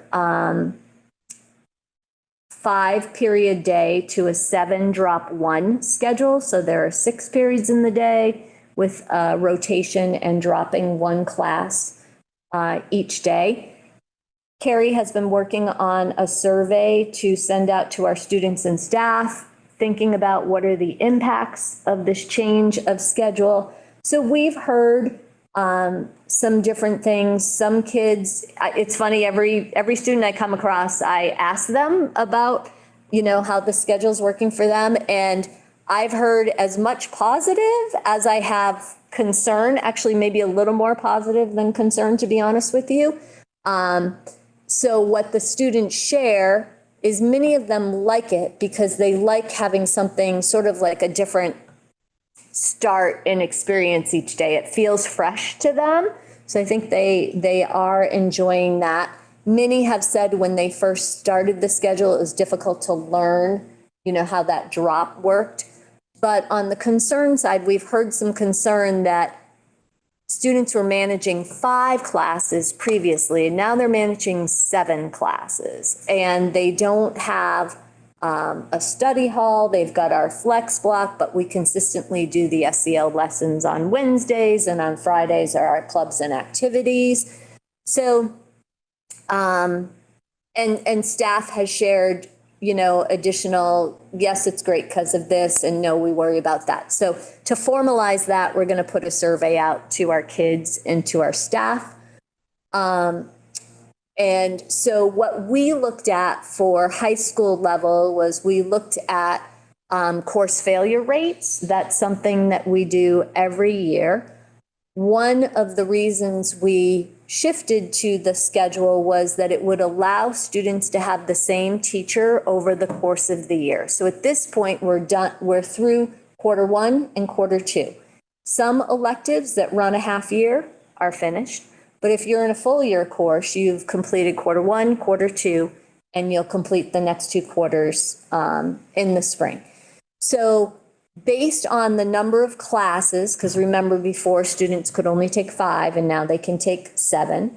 So based on the number of classes, our failure rates are pretty equivalent at this point in the year to what we would have seen with the trimester schedule. That being said, it's much higher than we want or are satisfied with. We're concerned about that.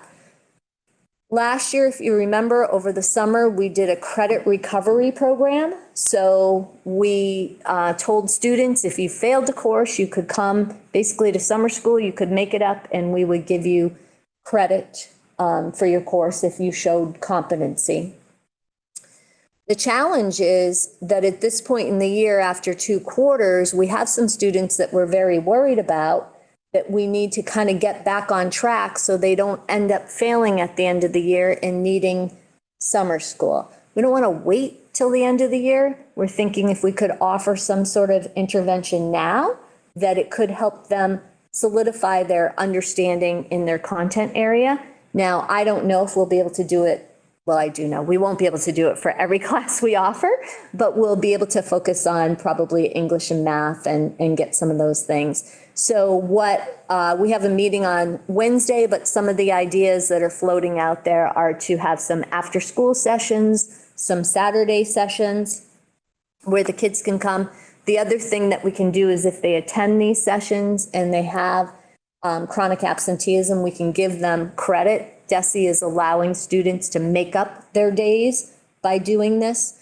So it could be a real win-win for our students, but we would anticipate that if we are able to do this with some consistency, that we'll have better outcomes, at the end of the year. And we're certainly hoping over time, as kids adjust to the schedule, as we get the feedback around that schedule and think about if there are things that we might need to tweak or adjust, that next year we'll see better results. Carrie, do you want to say anything more about that? We've talked to a few of the academic coordinators, and what we did a process coming out of COVID a few years back where we had really high failure rates where a lot of kids weren't coming consistently. And so we had them do competency testing. We identified what were the power standards in some of the sections of the courses and gave kids some assessments to see where they stood. So we're thinking about kind of a similar process, identifying those power standards and trying to recover those skills for the kids that maybe they missed in the first half in the hopes that they'd be more successful in the second half, and maybe all together will be more successful for the year. But Yes. So are you planning to put that after school Saturday right away? Yeah, so we have a meeting on Wednesday. We have some money through chronic absenteeism that we can use to support it. So it's, Carrie's already done an amazing job sort of identifying the students and cheering them up, if you will. We've Yeah. talked about, the greatest need, kind of the middle kids and who would benefit. So we hope to implement it soon and to use a few days during February break, to keep that consistency for them. And then, we could probably offer a little bit more in April just to keep kids on track. I mean, one of the things that we talk about, and I think this is, Carrie will tell you, I think I probably went to her office 100 times last week because I wasn't sleeping at night. And I'm like, oh my gosh. But, I think one of the things that we really are thinking a lot about is we have a lot of students who we need systems. This is what I say. I don't think this is a teacher problem. I don't think it's a curriculum problem. I don't believe we have the systems and structures and supports in place to fully support our students. So, we should be having a system where we're looking at kids' grades every so many weeks. So we don't get to this point midway through the year and we're saying, hey, you're academically in trouble, right? We should be more proactive with that. And I just don't think we have those systems. Well, I know we don't have those systems in place. And we don't necessarily even have those interventions in place. So that's the work that we have to do, is really thinking about that.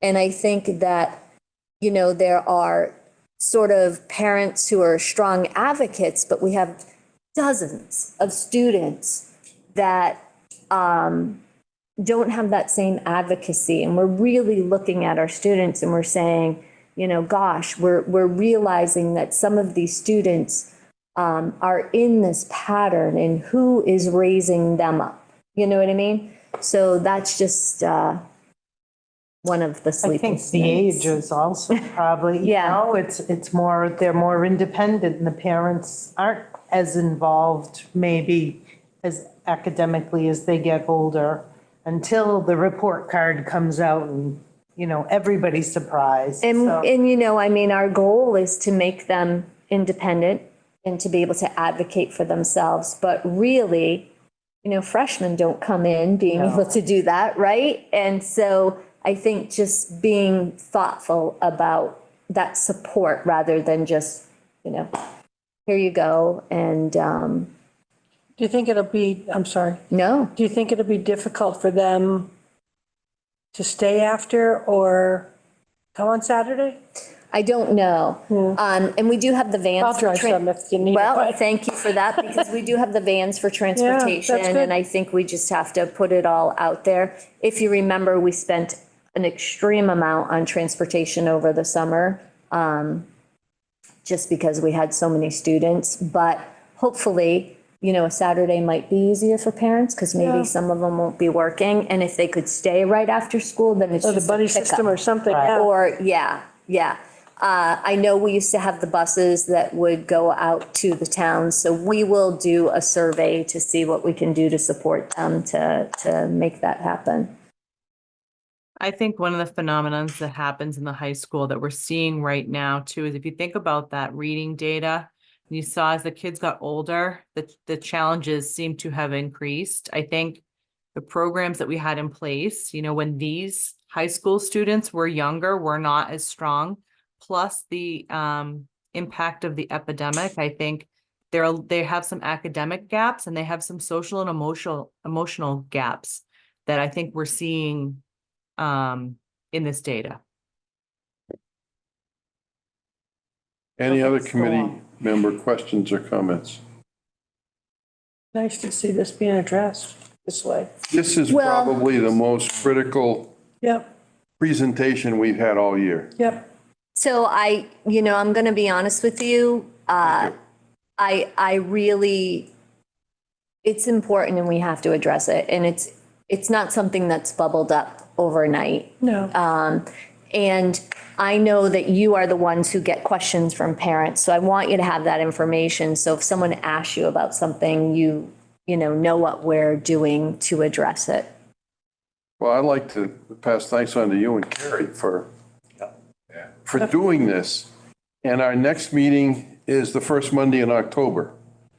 Would I assume we could have the fall data at that, well, we get the spring data and the fall data at that Yeah, point? we can definitely do the end of the year data, and we'll share our beginning year data with you too. Good. And then next February, when we have our meeting, then do this again. Okay, Would you put this data in the packet for Thursday's meeting? sure.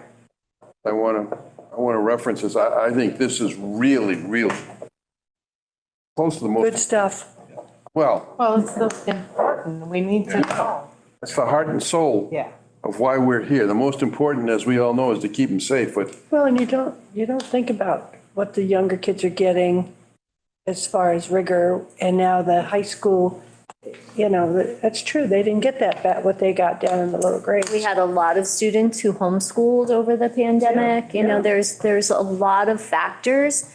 And I think what's hard is, given all those factors, it's hard to weed out everything, but we've got a challenge on our hands. So whatever the factors are, we just gotta have a solution and move forward. Yeah. it's like the old Paul Simon song, slip sliding away. When I went to DC with the 8th grade last year, I only knew one child, and it was my granddaughter, and she was my group, but I wasn't dealing with 8th graders, I was dealing with 6th graders. Emotionally, not emotionally in their behavior and their interactions. It was, it just wasn't the same thing. And I think it's because of what they lost socially in those years and being away during COVID, because it was like dealing with 6th graders. And it was fun and they were good kids, but it was just, I thought, wow, that. That's interesting because, I haven't done it for a while, but way back when, every year, I thought those kids, our 8th graders were sharp as hell. I Yeah. thought. They could have been easily high school students to some degree. They handled all kinds of stuff as we went. In those 4 days, you got to see kids develop like leaps and bounds. And you hear the teachers talking about it too. They say, can you believe, this one's doing this and this one's doing that? And year after year, every year surprised us. And that's amazing to hear what you just said. That was in my mind, you give the kids their lunch money, you have their envelopes, you give them lunch money. So I give them $20, whatever it was in the envelope. For them, it's their name on it. They paid for it.